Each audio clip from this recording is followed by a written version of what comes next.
Day to Day News Bharat में मैं साक्षी चौहान आपका स्वागत करती हूं। Day to Day News Bharat आपसे वादा करता है कि पूरी निष्पक्षता के साथ पत्रकारिता करेंगे। हमारा कोई भी पत्रकार किसी से कोई उपहार या विज्ञापन स्वीकार नहीं करेगा और ना ही किसी को ब्लैकमेल करेगा। हम समाज के दबे कुचले लोगों की आवाज बनेंगे।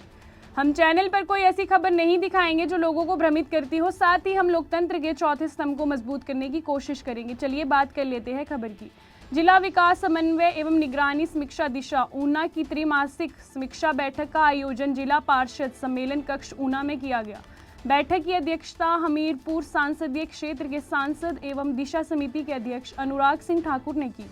इस बैठक की विभिन्न विभागों द्वारा समीक्षा की गई। सांसद अनुराग ठाकुर ने अधिकारियों को निर्देश दिए कि सभी योजनाओं का लाभ समयबद्ध और पारदर्शी तरीके से आम जनता तक पहुंचाया जाए। उन्होंने कहा कि प्रदेश सरकार में मंत्री आपस में एक दूसरे पर कटाक्ष कर रहे हैं, जिससे ये सवाल उठता है कि ऐसी स्थिति में सरकार सुचारू रूप से काम कैसे करेगी। उन्होंने कहा कि सरकार के भीतर तालमेल की कमी साफ देखी जा रही है और इसका खामियाजा प्रदेश की जनता को भुगतना पड़ेगा। जहां एक और आपदा हर साल कहर बरपा रही है, वहीं पर कानून व्यवस्था चरमरा गई है। जहां एक और राजनीतिज्ञों में और अधिकारियों में, कर्मचारियों में तालमेल बेहतर होना चाहिए ताकि जमीन पर बदलाव आ सके, लोगों की भलाई के काम हो सके। वो तालमेल कम, तनाव ज़्यादा दिखता है और सरकार के कामकाज पर बड़े प्रश्न चिन्ह सरकार के ही मंत्री उठा रहे हैं। क्या ये तनाव एक बड़ी बिखरावट की ओर कांग्रेस को और इस सरकार को लेकर जाएगा? क्या ये तनाव प्रदेश के रुके कामकाज को और ठप करके दिखाएगा? क्या ये तनाव हिमाचल को और बड़े कर्ज में डुबाएगा? क्या ये तनाव मुख्यमंत्री और मंत्रियों के बीच में ऐसे ही बढ़ता जाएगा? ये तनाव इस कदर बढ़ गया है कि अब एक मंत्री सिस्टम पर सवाल खड़ा करता है, दूसरा मंत्री उसको काउंटर करता है, तीसरा मंत्री आकर पहले मंत्री की सपोर्ट करता है, मुख्यमंत्री जी का बयान कुछ और आता है। इतना बिखरा हुआ कुनबा आज तक किसी सरकार में नहीं दिखा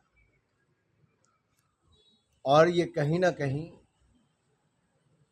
एक बड़े किसी कदम की ओर इशारा करता है कि आखिरकार ये मंत्रियों की लड़ाई,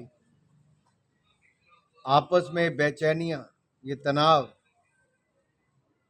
ये एक दिन में तो हुआ नहीं। ऐसे कौन से निर्णय हुए? और अगर अधिकारी प्रदेश हित में काम नहीं कर रहे तो क्या बाहरी और राज्य के ऐसा करके उनको अलग अलग करना है, या कोई भी अधिकारी जो प्रदेश हित में काम नहीं करता उस पर सवाल खड़ा करना? सर, ये सर फुटबॉल चल रही है, इसका आपको लगता है कि जो राज्यसभा चुनाव आएगा हिमाचल में, उसका भाजपा तो को समय फायदा मिल सकता है? बताएगा। अभी तो 3 महीने हैं। पिछली बार भी राज्यसभा के चुनाव से पहले किसको पता था क्या होने वाला है?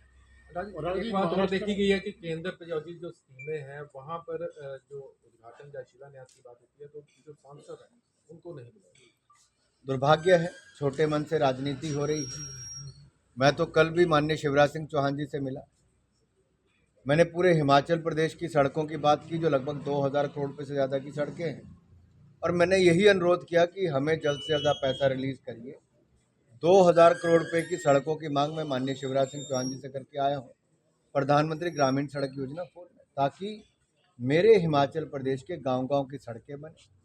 हालांकि हमीरपुर संसदीय क्षेत्र की सड़कें मात्र 80-85 करोड़ रुपए की बनती थी, लेकिन उसके बावजूद मैंने कहा कि हम पूरे प्रदेश के लिए आप सड़कों का पैसा जल्द से जल्द रिलीज़ करें ताकि आपदा में जो नुकसान हुआ वो भी, और उसके अलावा नई सड़कें बने वो भी, और जो रखरखाव के लिए पैसा है ये भी मिले। तीसरी बात, राज्य की सरकार के पास तो पैसा सड़कों की रिपेयर के लिए भी नहीं लगता है। सड़कों की हालत बहुत ख़राब है और कहीं ना कहीं ये स्थिति बहुत ख़राब स्थिति में हिमाचल को लेके जाती है। जब पर्यटक आते हैं तो टूटी सड़कें देखते हैं। हालांकि अगर नेशनल हाईवे, नाबार्ड और PMGSY की सड़कें ना हो तो लगता है हिमाचल का सड़क नेटवर्क तो और ख़राब हो जाएगा। शिमला से हमारे संवाददाता अनीश चौहान की रिपोर्ट। अभी के लिए फिलहाल इतना ही। देश दुनिया की तमाम खबरें जानने के लिए Day to Day News Bharat को देखते रहे, साथ ही हमारे चैनल को लाइक, शेयर और सब्सक्राइब करना ना भूलें। नमस्कार।